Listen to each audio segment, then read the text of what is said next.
जो चौथा important reaction है कार्बोक्सिलिक एसिड का, that is nucleophilic acyl substitution. ये सबसे ज़्यादा इंपॉर्टेंट रिएक्शन है क्योंकि इसके नतीजे के तौर पे आप वैरायटी ऑफ डेरिवेटिव्स बनाते हैं और उन डेरिवेटिव्स को की अपनी बहुत प्रॉपर्टीज़ होती हैं जिनको यूटिलाइज़ किया जाता है, चाहे वो बायोलॉजिकल प्रॉपर्टीज़ हों, मेडिसिनल हों या एंजाइम इनहिबिशन हो। सिमिलरली उनको फिर फर्दर डेरिवेटाइजेशन के लिए भी इस्तेमाल किया जाता है। So it is one of the most important reaction, yields a variety of carboxylic acid derivative, जिसके अंदर मेनली जो फेमिलियर हैं these are acid chloride, anhydrides, esters and amides. तो इनका एक एक मेथड हम यहाँ पे देख लेते हैं फॉर द प्रिपरेशन।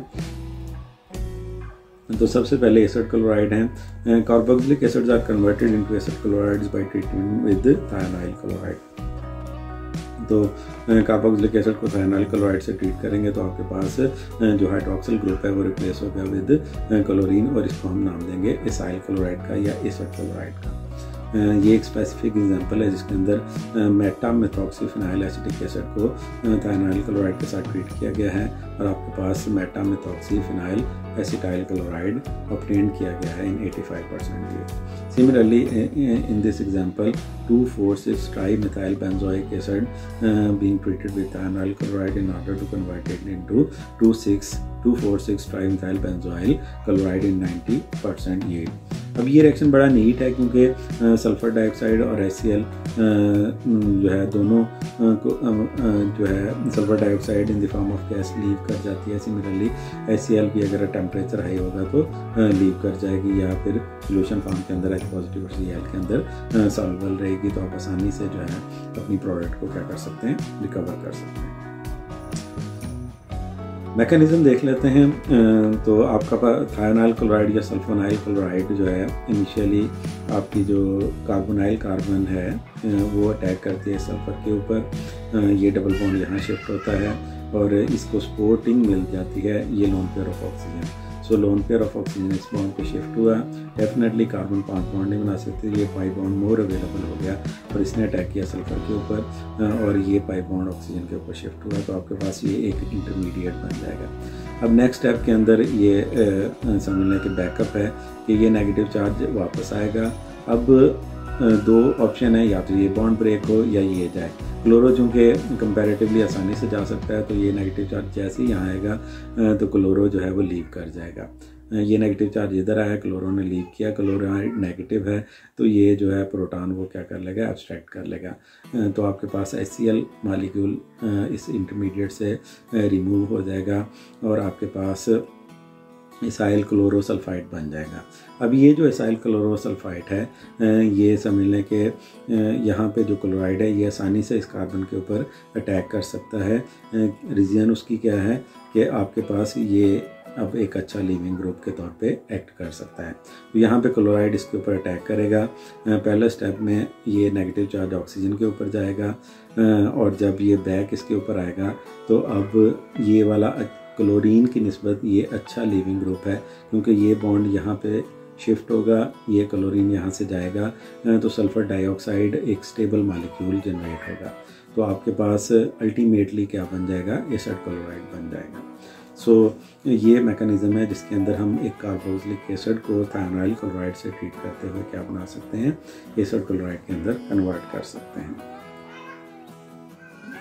एनहाइड्राइड की बात करते हैं। एसिड अगर हमने कार्बोक्सिलिक एसिड से स्पेसिफिकली एनहाइड्राइड बनाना है तो आपको हाई टेम्परेचर यूज़ करना पड़ता है। तो acetic anhydride is prepared by strong heating of 2 moles of carboxylic acid to eliminate the water. For example, 2 moles of acetic acid जो है these are heated at 800 degree Celsius, तो आपके पास 1 मोल acetic anhydride बन जाएगा।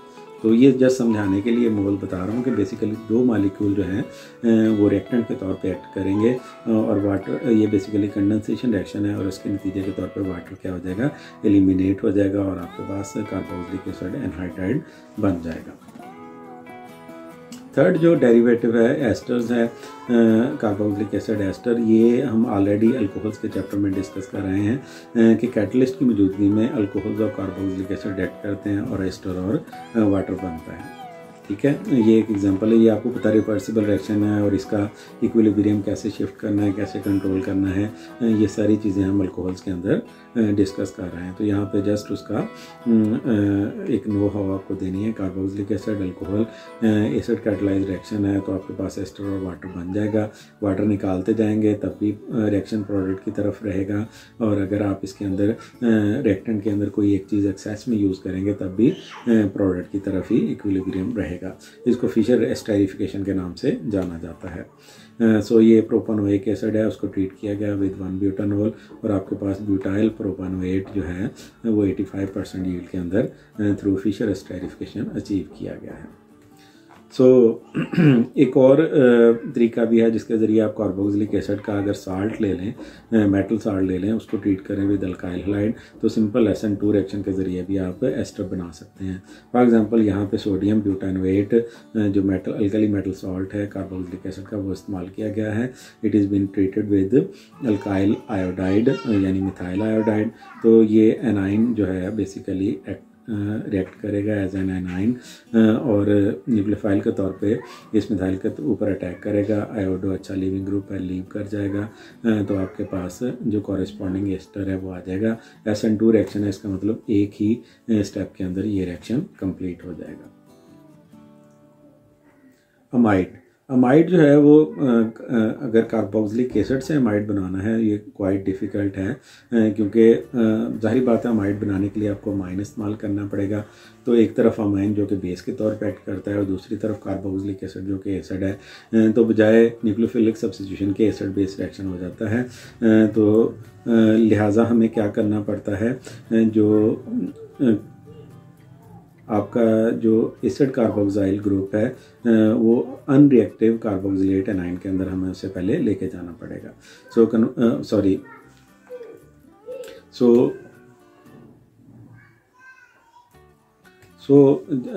जब अमाइन जो है as a base act करेगा और आपका कार्बोक्सिलिक एसिड के तौर पे एक्ट करेगा, तो जो आपका एसिडिक कार्बोक्साइल ग्रुप है वो कन्वर्ट हो जाएगा into unreactive carboxylate A9.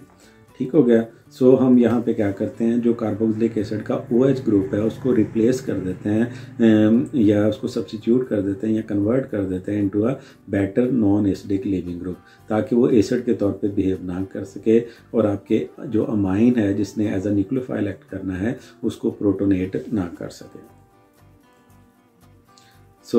Amides are usually prepared by treating the carboxylic acid with dicyclohexyl carbodiamide DCC इसको कहते हैं, to activate it followed by the addition of the amine।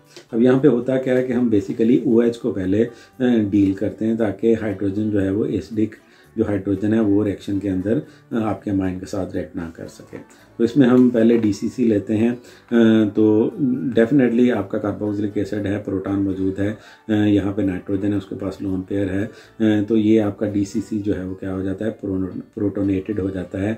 Carboxylic acid इसको protonate कर देता है, proton दे देता है, तो अल्टीमेटली आपके पास कार्बोक्सिलेट आयन बन जाता है और ये प्रोटोनेटेड DCC बन जाता है।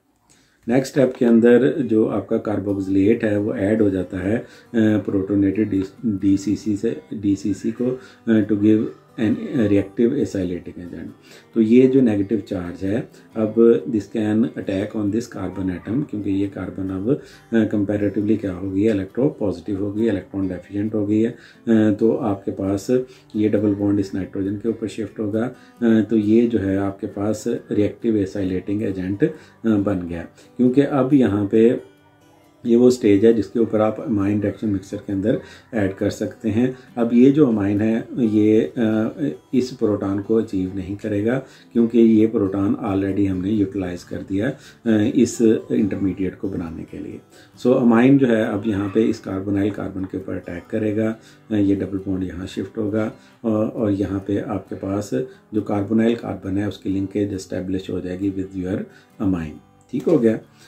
अब नेक्स्ट स्टेप देखते हैं। So amine attacks to give the tetrahedral intermediate. Tetrahedral intermediate से मुराद कि जब कार्बोनाइल कार्बन के ऊपर न्यूक्लियोफाइल अटैक करता है तो ये डबल बॉन्ड शिफ्ट हो जाता है ऑक्सीजन के ऊपर। अब ये कार्बन जो है इसने 4 बॉन्ड बनाए हुए हैं, इसलिए हम इसको टेट्राहेड्रल इंटरमीडिएट का नाम देते हैं। सो अब जो टेट्राहाइड्रल इंटरमीडिएट है उसमें आपको पता है कि ये जो लीविंग ग्रुप है इसने क्या करना है, लीव करना है। Intermediate loses dicyclohexyl urea and give amide. तो यहाँ पे ये नेगेटिव चार्ज वापस आ जाएगा, ये बॉन्ड यहाँ से ब्रेक होगा और आपके पास ये डाइसाइक्लोहेक्साइल यूरिया बन जाएगा। डेफिनेटली जब ये बॉन्ड यहाँ शिफ्ट होगा अल्टीमेटली इसकी प्रोटोनेशन होनी है, तो एसिड मौजूद है रिएक्शन के अंदर, तो ये प्रोटॉन यहाँ से लेगा और डाइसाइक्लोहेक्साइल यूरिया बन जाएगा। अब ये NH2 जो है ये लूज़ करेगा प्रोटॉन, तो इस वजह से यहाँ पे आपको 2 एरो नज़र आ रहे हैं। तो इन अ कपल ऑफ स्टेप ये पूरे का पूरा इंटरमीडिएट यहाँ पे ब्रेकिंग होगी और 2 मॉलिक्यूल बन जाएंगे। एक अमाइड होगा जो कि हमारी प्रोडक्ट है और दूसरा बाई प्रोडक्ट बनेगी, दैट इज़ डाइसाइक्लोहेक्साइल यूरिया।